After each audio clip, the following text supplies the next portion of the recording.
Sveiki, mėly bičiuliai, su jumis sveikinasi Jaunimo naujienos.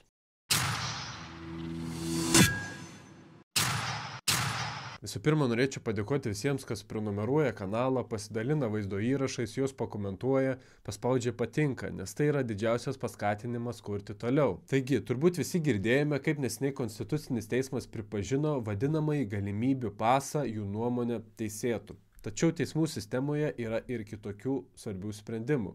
2022 m. pradžioje Šiauliuose Manto Zemecko asociacijos Petys už laisvę vadovo ir Gustuko picerijos savininko iniciatyva buvo pakabintas plakatas su klausimu: jei po 2 poveikis yra nulinis, kaip 3 gali tą nulį pastiprinti.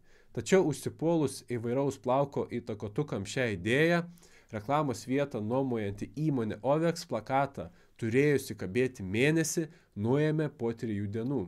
Už tai ši įmonė buvo padata į teismą ir dabar jau antrosios instancijos teismas patvirtino, kad toks sprendimas buvo neteisėtas, nes plakate pateikta informacija nebuvo klaidinanti. Dar įdomiau.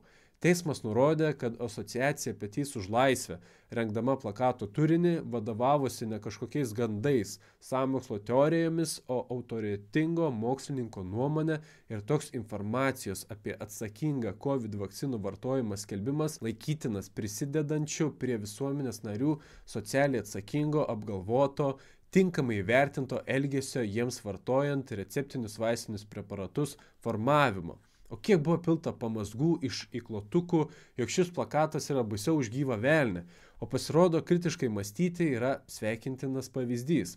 Kaip būtų gerai, kad ir Konstitucinis teismas būtų sugebėjęs logiškai, remiantis tikrai įstatymo raide, išnagrinėti vadinamojo galimybių paso bylą.